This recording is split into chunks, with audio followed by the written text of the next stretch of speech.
내쉴 때 그런 풍경 보시며 단식하는 분 있네. 고와 같이 너희를 버려두지 않으리. 내가 너희와 영원히 함께하리라. 억눌린 자 갇힌 자 자유함이 없는 자 피난처가 되시는 성령님 계시네. 주의 영이 계신 곳에 참 자유가 있다네.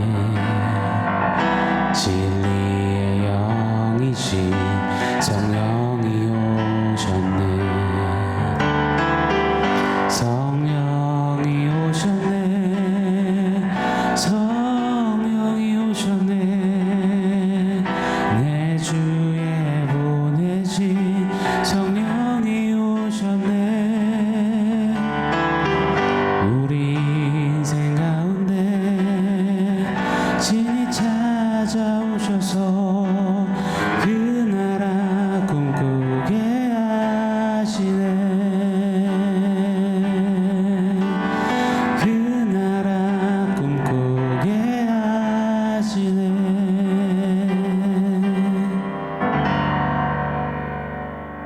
샬롬. 오늘 우리에게 주신 하나님 말씀은 갈라디아서 3장 22절로 26절입니다. 우리 한 목소리로 같이 읽겠습니다.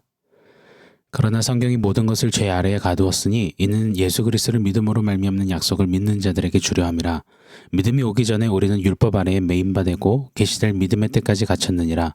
이같이 율법이 우리를 그리스도께로 인도하는 초등교사가 되어 우리로 하여금 믿음으로 말미암아 의롭다함을 얻게 하려 함이라. 믿음이 온 후로는 우리가 초등교사 아래에 있지 아니하도다. 너희가 다 믿음으로 말미암아 그리스도 예수 안에서 하나님의 아들이 되었으니 아멘. 죄라는 감옥에 갇혀 있고 율법에 매여 있는 인생의 실존을 어제 함께 상고해 보았습니다. 왜 그렇잖아요. 제 아무리 좋은 옷을 입고선 화장도 예쁘게 하고 멋지게 꾸미면 뭐합니까? 감옥에 갇혀 있는데요. 제 아무리 맛있는 것을 많이 먹고 있다고 한들 뭐합니까? 손발이 다 사슬에 묶여 있는데요. 좋은 고칼로리 음식을 먹기만 하고 손발 묶인 채 계속 그 자리에 머물러 있다면 결국 비만, 당뇨, 혈압, 고지혈증의 각종 성인병만 걸릴 겁니다. 제 아무리 책을 많이 읽고 이런저런 지식을 습득했다고 한들 뭐합니까? 2평짜리 감옥 그 자그마한 독방에 혼자 갇혀 있으면서 허공에다가 혼잣말로 배운 지식과 잡다한 어떤 유식한 정보들을 느낀 점들을 말하면 뭐합니까? 제 아무리 고상하고 우아하게 말하고 행동한다고 한들 뭐합니까? 감옥 안에 갇힌 모두는 다 싸잡아서 죄수들이라고 불리는데요. 그래서 죄의 감옥에 갇히고 율법의 사슬에 묶인 자들에게는 많은 것이 필요한 것이 아닙니다. 중요한 딱 한 가지가 절대적으로 필요하고 중요한 겁니다. 뭘까요? 바로 사슬이 풀리고 감옥에서 나가는 것입니다. 즉 자유 말입니다. 독수리가 아무리 매섭고 하늘의 맹수, 하늘의 왕자라고 불린다고 해도 작은 새장 안에 갇혀 있다면, 큰 날개 한번 멋들어지게 펼칠 수 없이 그저 갇혀 매여 있다면 더 이상 독수리라고 할 수 있겠습니까? 옆 새장에 갇혀 있는 앵무새나 비둘기나 이 독수리가 무슨 차이가 있단 말입니까? 자, 그런 독수리에게 필요한 것이 무엇이 있겠습니까? 독수리로서의 어떤 자긍심, 자존심이요? 독수리의 혈통의 순수성이요? 독수리 날카로운 발톱의 어떤 그 날카로운 정도요? 독수리의 매서운 공격성이요? 아니요. 독수리에게 필요한 건 딱 하나입니다. 새장에서 빨리 나가서 자유로이 창공을 나는 겁니다. 맞습니다. 죄에 갇히고 율법에 매인 인생에게는 필요한 것들, 가령 성공, 좋은 집, 좋은 차, 입신양명, 무병장수, 탄탄대로 이런 것들이 아닙니다. 중요한 것 하나, 바로 믿음입니다. 하나님이 무조건적으로 선물해 주신 믿음으로 말미암아 주 예수 그리스도를 믿는 것, 그것이 제일로 중요합니다. 그리할 때 죄의 감옥에 갇혀 있는 자를 꺼내어 주시는, 죄를 깨박살 내신 예수께서, 또 율법의 쇠사슬에 매여 있는 자를 풀어주시는 율법의 마침이요 완성이 되신 예수께서 우리로 참된 자유를 우리답게 살게 하시는 그 은혜를 누리고 만끽하게 하시는 겁니다. 그러니 사랑하는 여러분, 예수 믿고 참된 자유를 누리는 우리가 되시자고요. 예수 믿고 예수께서 엄청난 자유를 주셨음에도 시간 지나니 또다시 감옥문을 열고 들어가려고 하지 마시자고요. 세월 흐르니 또다시 율법의 쇠사슬을 손발에 꽁꽁 이렇게 감으려고 묶으려고 하지 마시자고요. 2024년 이제 달력이 한 장 남았습니다. 그러다 보니 나뭇잎 다 떨어지고 앙상해진 나뭇가지처럼 헛헛함과 실망감과 스스로를 향한 자책감과 동시에 아련함까지 그리고 기타 등등등 많은 감정이 교차합니다. 그러면서 왠지 모르게 자유를 놓치고 한숨 짓는 우리네 신앙 이야기를 왕왕 듣습니다. 또 웃음기 사라진 얼굴들을 종종 봅니다. 물론 육신의 장막을 입고 사는 동안 충분히 계절을 탈 수도 있고 기분도 타고 감정도 타고 그렇게 롤러코스터 타면서 오르락내리락 하겠지요. 사람이니까요. 그러나 잊지는 말아야 합니다. 다시 감옥으로 들어가선 아니됨을 말입니다. 다시 사슬로 손발을 꽁꽁 묶으려 해서는 아니됨을 말입니다. 믿음으로 굳세게 서야 할 것입니다. 결코 돌아서지 않는 우리가 되어야 할 줄 믿습니다.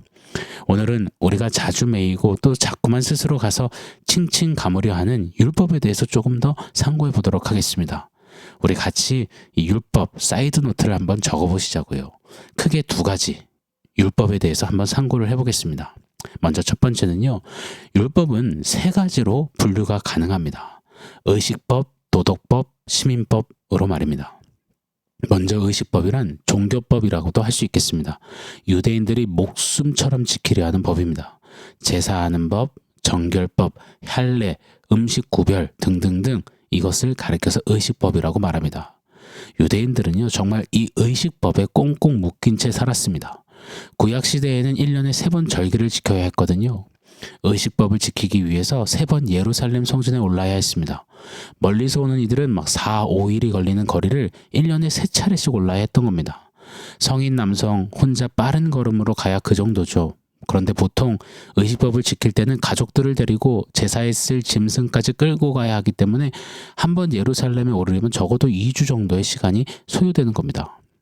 여러분 그렇잖아요. 구정연휴나 추석연휴 3, 4일만 쉬어도 일상을 회복하는 데 좀 타격이 있지 않습니까? 하물며요. 1년에 3차례씩 왕복 2주가 훨씬 넘는 시간을 그 거리를 가서 의식법을 지킨다? 일상이 거의 마비가 되는 겁니다. 뿐만 아니죠. 1년 3차례 이외에도 필요시에 소제, 화목제, 속건제, 속죄제 이런 정결 예식을 또 지켜야 할 때는 그 거리를 추가로 가는 겁니다. 1년을 거의 의식법 지키다가 끝난다 해도 틀린 말이 아닐 정도였습니다. 이렇게 구약의 사람들은 의식법, 율법에 칭칭 감겨 매여서 살았던 겁니다. 갈라디아서에서 또 성경에서 계속 언급하고 있는 율법이 바로 이 의식법입니다. 여러분 그런데 이런 의식법이 아직도 유효할까요? 예를 들어 구약의 절기에 제사 드리고자 양을 끌고 예루살렘에 오르는 겁니다. 그리고 양에게 안수해서 내 죄를 양에게 전가시키고 양을 잡지요. 부위별로 각을 뜨고 피를 다 쏟고 번제단에다 그 일부를 태워드리죠. 하나님이 고기를 좋아하셔서 연기, 훈제를 좋아하셔서 피 냄새도 좋아하셔서 그리 하게 하셨나요? 아닙니다. 구약의 모든 이 의식법, 정결 예식은 오직 한 가지만을 정확히 예표했습니다. 바로 훗날 오실 하나님의 어린 양 예수 그리스도가 그리 대속의 죽음을 죽으실 것을 말입니다. 메시아 그리스도 예수에 대한 철저한 예고편이 바로 구약의 의식법의 목적이자 기능이었습니다. 고로 예수님이 오시고 그 예수를 믿는 믿음이 있는 우리에게는 더 이상 이 의식법은 유효하지 않는 겁니다. 자, 그런데도 오늘날 우리가 신앙생활하면서 이 의식법 같은 것들에 스스로를 다시 묶으려 한다면 그건 굉장히 무지하고 어리석은 퇴보적인 모습인 것입니다. 자, 또요. 율법의 3가지 분류 중에 두 번째가 도덕법입니다. 도덕법은 모든 사람에게 주신 윤리이지요. 살인 금지, 도둑질 금지, 거짓 증언 금지, 부모 공경하라 등등등 동서고금, 남녀노소 어디서나 누구에든지 해당되는 법 바로 도덕법입니다. 우리에게 주신 대표 도덕법이 있다면 10계명이 있을 겁니다. 자, 마지막으로 율법의 3가지 분류 중에 3번째는 시민법입니다. 유대 사회의 형사, 민사법 등 재판법을 가리키는 거예요. 오늘날 우리에게는 해당되지 않습니다. 우리에게는 대한민국 헌법이 있기 때문입니다. 자, 정리해 볼게요. 율법의 3가지 분류가 뭐라고요? 의식법, 도덕법, 시민법입니다. 이 중 갈라디아서를 비롯해서 성경이 줄곧 언급하는 것, 특히 갈라디아에서 바울이 계속해서 율법주의자들을 향해서 소리치는 그 율법은 바로 의식법이었습니다. 자, 이 정도를 좀 기억하시고 사이드 노트로 생각하시면서 계속 갈라디아서를 묵상해 갔으면 좋겠습니다. 자, 율법 사이드 노트. 첫 번째가 율법의 세 가지 분류였다면 두 번째는 율법의 강력한 특징 한 가지를 좀 나누고 싶습니다. 바로 판단입니다. 다시 말하면 율법은 판단쟁이입니다. 판단의 고수이에요. 항상 나를 또 남을 판단하는 율법입니다. 구약 이스라엘 백성들은 늘상 율법, 의식법으로 남을 판단했습니다. 특히 의식법을 모르는 이방인, 그 법을 지키지 않는 이방인들을 짐승 취급했습니다. 그냥 바로 정죄의 칼날을 들이대며 마구마구 베었습니다. 판단했습니다. 이처럼 율법은 판단하기를 잘합니다. 자, 그렇잖아요. 이 법이라는 게 본래 그 기능이자 역할 자체가 판단하는 거잖아요. 법을 지키면 선한 시민, 법을 어기면 나쁜 사람, 죄인, 이렇게 판단합니다. 학교에서도요, 학칙이라는 게 있고 학칙보다 더 센 기준이 있습니다. 바로 시험이에요. 시험이라는 그 원칙, 그 기준, 그 안에서 학생들을 판단하잖아요. 공부 잘하는 애, 못하는 애, 5등생, 10등생, 모범생, 불량학생. 모의고사도 보면 등급제로 나뉘잖아요. 수능도 등급이 딱 나오죠. 무슨 소고기 등급도 아니고요. 시험이라는 법칙 안에서 모든 학생들은 아주 적나라하리 만큼 판단되는 겁니다. 1등급, 2등급, 3등급, 4등급 등등등 말입니다. 또 돈이 세운 법칙도 원칙도 그래요. 비행기만 한번 타보면요. 자본주의 안에서 돈이 세워놓은 그 기준이, 그 법칙이 명확하더라고요. 비즈니스석, 1등석, 일반석. 비즈니스석은 자리도 막 침대 같고, 비행기 탈 때도 먼저 들어가고, 비행기 도착하면 제일 먼저 나가고, 짐도 제일 먼저 찾고, 그 다음 뭐 1등석, 뭐 일반석 이렇게 나뉘겠죠. 비즈니스석 1등석 자리에는 커튼으로 또 꽉 막아놨습니다. 아무도 못 들어가요. 화장실도 비즈니스석 1등석에 있는 쪽 화장실은 못 갑니다. 음식도 메뉴도 음료도 다 다릅니다. 철저하게 돈의 법칙은 사람을 판단에 분류하는 겁니다.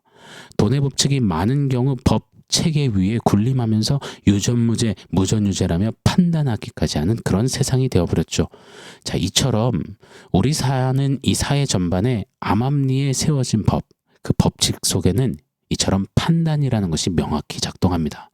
그 판단으로 인해 분류되고 평가되고 민주주의 사회라지만 알게 모르게 계급사회처럼 운영되는 것이 우리 사는 세상입니다.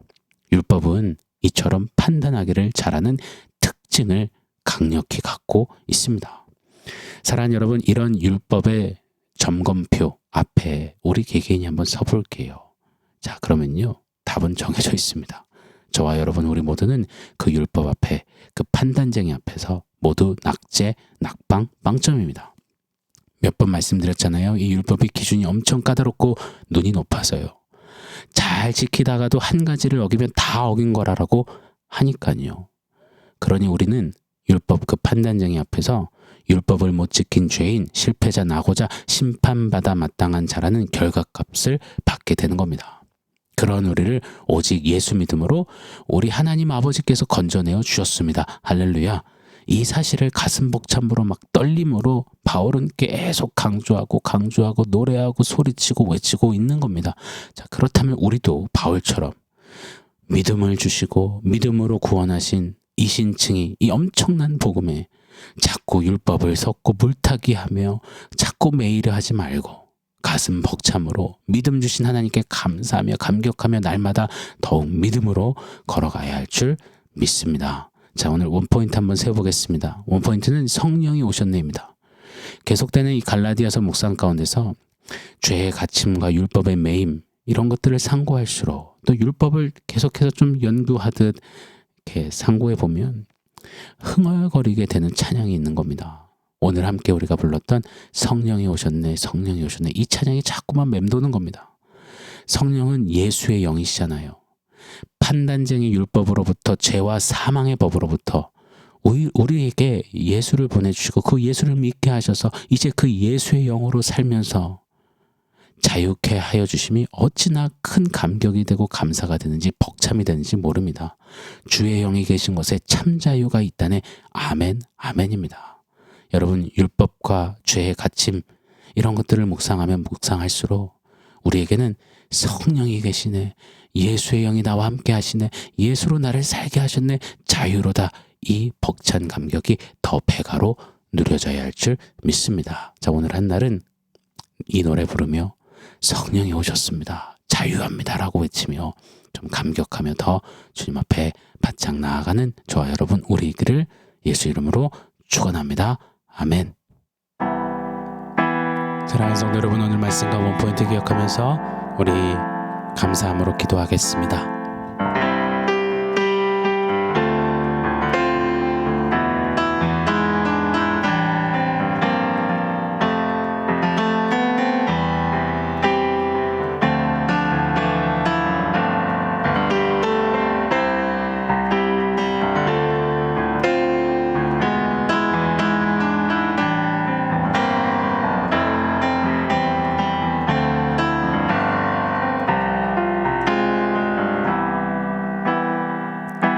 하나님, 죄와 사망의 법, 그 율법의 판단 앞에 서면 나고자 실패자, 심판받을 죄인, 그 결과값을 운명처럼 떠안고 사는 우리입니다.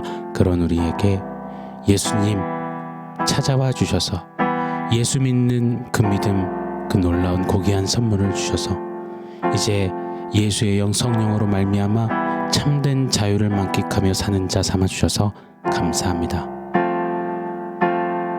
날로 더욱 성령이 오셨네, 성령이 오셨네, 주의 영이 계신 곳에 자유가 있네, 주님이 주신 이 자유를 외치고 노래하고 자랑하며 누리며 사는 우리 모두 되게 하여 주시옵소서. 연말 주님 주신 자유로 더욱더 주와 함께 기쁨 가운데 달려가는 우리의 신앙 걸음 되도록 주님 역사하여 주시옵소서. 예수님의 이름으로 기도합니다. 아멘.